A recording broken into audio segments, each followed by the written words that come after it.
안녕하세요. 저는 인천에서 온 이영훈입니다. 제가 읽은 책은 이 인생의 마지막 순간에서 이 책이고요. 이제 여러분도 항상 알림 켜놓으시지만 계속 신 박사님 계속 읽어봐라 하셔서 처음에는 이런 게 있어라고 했지만 계속 유튜브를 들으면서 한번 읽어봐야겠다라고 해서 주문을 해서 도착을 해서 딱 표지를 봤는데 이틀 동안 뚫어지게 표지만 봤어요. 왜냐하면 다시 생각이 나서 제가 작년 3월에 저희 엄마가 이제 돌아가셨는데 제가 이 책을 읽으면서 너무 소름이 돋았던 게 이 셀리 작가의 상황이 저랑 너무 똑같은 거예요. 유방암, 저희 엄마도 유방암, 그리고 30에 돌아가셨다는데 제가 작년에 35에 돌아가셨고 저희 엄마 15년 암투병에서 제가 8년을 간병을 했거든요. 이분도 그 엄마의 간병을 했잖아요. 그래서 저는 이제 가정에서 간병을 했는데 제가 인천에 사니까 2주에 한 번씩 광주, 인천을 왔다 갔다 하면서 이제 간병을 했었어요. 최근 2년 동안은 계속 그렇게 했었죠. 그래서 이 책 안에 나와 있는 그 모든 경험들이 100% 공감이 돼요. 한 장 한 장 읽어서 넘어가기가 너무 힘든 거예요. 다 상황이 기억이 나니까. 그 순간순간, 이때 엄마의 뼈가루를 만졌을 때 이 느낌이었지. 그래, 맞아. 그땐 그랬었지. 그때 상황이 이래서 이랬구나. 라는 것이 이해가 되는 거예요. 제가 이 책을 읽으면서 아까 최 PD님이 챕터를 뽑아보라 하셔서 3가지만 뽑아봤습니다.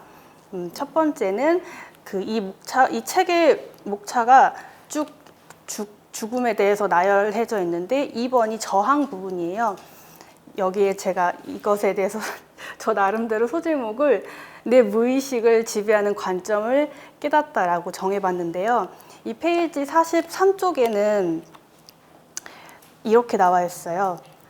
부모가 오랫동안 병마에 시달리는 모습을 지켜본 사람은 자기도 그럴까봐 두려워한다. 제가 이 부분을 딱 읽었을 때 너무 섬찟 놀랐어요. 맞다. 두려운 거였구나. 제가 지금 아직 아이가 없습니다. 사실은 너무 오랫동안 간병을 하니까 내가 지쳤구나. 아이도 갖고 싶지도 않고 돌보는 것에 대해서 너무너무 잘 알기 때문에 엄마 기저귀 다 대소변 받아내면서 잠도 못 자고 이 저자가 한 내용 그 경험을 그대로 했기 때문에 너무 싫은 거예요. 물론 아이를 키워서 그 과정이 있잖아요. 그 잠 못 자고 기저귀 가는 게 10년, 20년 하는 것도 아니고 2년이면 끝날 그 과정을 그것조차도 저는 하고 싶지 않은 거예요. 그래서 저의 지금 상황을 돌아보면서 지금 제가 하고 있는 모든 것들, 지금 제가 뭘 하고 있냐면 크게 운동을 매일매일 헬스를 하고 있고요. 제가 4개월 동안 10kg를 뺐거든요. 그래서 매일매일 몸이 정말 부서지게 운동을 해요. 너무너무 아프게. 그리고 극복하기 위해서 제 나름대로 명상하고 있고 유튜브 채널 통해서 하고 있고 그다음에 제 몸에 닿고 사용하는 모든 것들을 아주 소심하게 세심하게 고르고 사고 있어요. 저는 이제 이 책을 읽기 전에는 그냥 엄마가 15년 동안 아팠기 때문에 옆에서 가족이 간병하는 입장으로서 그냥 무엇을 먹어야 되는지 일반인들보다 더 꼼꼼하게 골라야 되거든요. 그래서 그런 게 그냥 습관이 돼서 그런가 보다라고 생각을 하고 있었어요. 위정란을 먹는 것, 유기농 야채를 사서 먹는 것 등 독성 물질이 없는 것들, 바르는 것, 모든 것들 다 내 몸에 닿는 것들을 골랐을 때 그런 모든 행위들, 지금도 제가 그렇게 하고 있는데 이 챕터를 딱 읽었을 때 그것은 습관이 돼서 그런 게 아니고 내가 엄마처럼 아프지 않기 위해서 내 마음의 가정 베이스에는 두려움이 있었다는 것을 제가 깨닫게 되었어요. 두 번째 챕터를 고른 것은 4번째 의사소통 부분인데 이것의 소제목은 지금 내 마음의 병의 원인은 내 감정을 숨겼던 것이다. 작가는 아픈 사람에게 부담을 주지 않는 선에서 당신의 감정을 솔직하게 드러내라. 당신도 때로는 위로가 필요하고 상황을 부정하거나 통제하고픈 충동도 느끼기 마련이다. 하지만 환자 앞에서 그대로 노출할 수 없어서 꼭 참아버린다. 라고 나와 있습니다. 맞아요. 지금 생각해 보니까 내가 지금 마음이 아픈 것은 그 엄마를 간병하는 동안에 제 감정을 드러내 본 적이 없어요. 그 아픈 사람들은 되게 그 민감해요. 그 옆에 있는 사람이 자기한테 어떤 눈빛을 하는지 제가 숨소리를 이렇게 내면 얘가 한숨을 쉬는구나, 나 때문에. 날 간병하느라 힘들어서. 이렇게 예민하기 때문에 어쩔 수 없어요, 그거는. 자기 몸이 아프기 때문에 굉장히 큰 신경을 쓰고 있거든요. 그래서 저는 이제 큰딸이고, 작가도 장녀고, 저도 큰딸이고. 그래서 전 절대 엄마 앞에서 찡그린 적이 없어요. 항상 웃었고, 예쁘다, 예쁘다 해주고.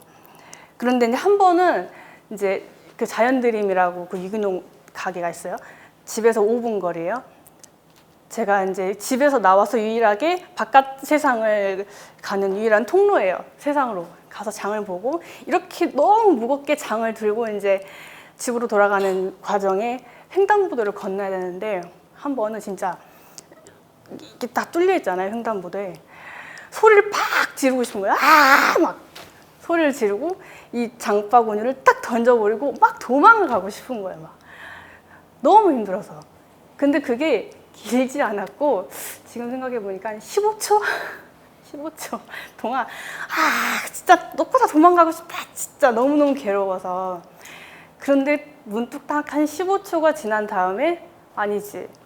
엄마가 날 기다리고 있는데 빨리 가야겠다.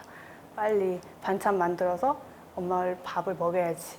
그 생각이 빨리 이제 잡고 얼른 집으로 들어갔던 기억이 있어요. 엄마가 돌아가실 때까지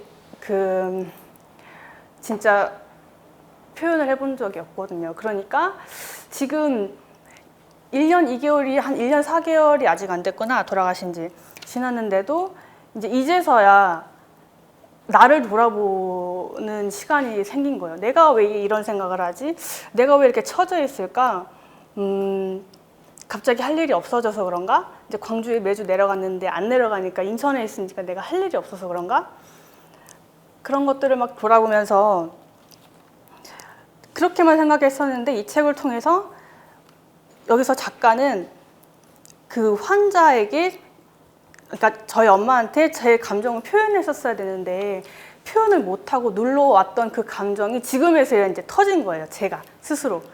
그러니까 막 마음이 무너지고 깔아앉고 무엇을 해야 될지 모르겠고 그 과정에서 남편하고 자꾸 이제 문제가 생기고 시어머니하고도 문제가 생기고 왜 뭐 8년 동안 간병했으면 이제 애를 낳아야지 왜 안 낳냐 이제 그런 요구들이 있고 나는 아직 아닌데 이렇게 생각하면 나만 또 이기적인 사람이고 그래서 그런 많은 것들을 이 챕터를 통해서 생각을 해보았어요. 그렇다면 어떻게 해결을 해야 되는가? 마지막 제가 고른 챕터는 11 애도 부분입니다.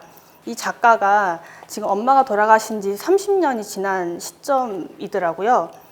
여기서는 이렇게 말하고 있어요. 어머니가 떠난 뒤 나는 애통한 마음에서 서서히 아주 서서히 벗어났다. 우리에게 죽은 사람과의 관계를 어떻게든 정리하라고 피하지 말고 부딪히라고 권한다. 피하지 말고 부딪히라고. 그러니까 저는 그 슬픔을 극복하기 위해서 운동을 미친 듯이 하고 그 다음에 명상을 하고 그러니까 엄마와 관계없는 다른 행동들을 하려고 엄청나게 1년 동안 달려온 거예요. 그래서 이 부분을 읽었을 때 부딪혀야 되는구나. 그래서 작가는 이러한 방법을 제안해요. 편지를 쓰는 것. 그러니까 엄마가 돌아가셨잖아요. 그러니까 엄마가 있는 사람으로 생각하고 편지를 써보는 것. 그리고 그 편지를 읽는 것. 그리고 엄마 사진을 보고 이야기하는 것. 혼잣말로 이야기하는 것이 아주 세세하게 나와 있더라고요. 그래서 제가 이제 책을 다 읽고 저에게 적용해 볼 것은 이 애통하는 것은, 슬퍼하는 것은 자연스러운 것이구나. 이것은 내 삶이 아직 이제 얼마가 남았을지 모르겠지만 계속 애통해도 되는 것이구나, 아파해도 되는 것이구나. 그것을 극복하기 위해서 막 다른 것을 하려고 할수록 더 나한테 좋은 것이 아니었구나라는 것을 제가 깨닫게 되었습니다.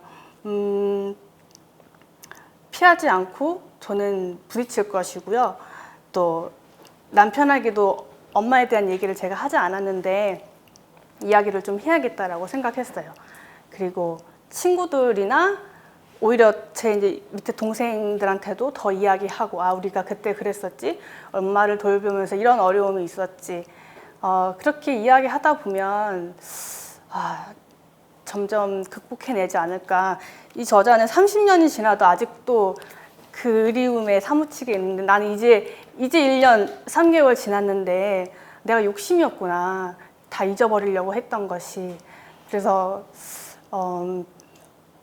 너무 슬퍼하자. 슬퍼하고, 그렇게 슬퍼하다 보면 이렇게 바닥으로 깔아앉다 보면 그 바닥이 있겠지. 그럼 그 바닥을 치고 다시 나는 올라갈 수 있겠지라는 그런 희망을 이 책을 통해서 제가 배웠고 또 생각하게 되었습니다. 이번 이 독서 습관이 너무 중요하잖아요.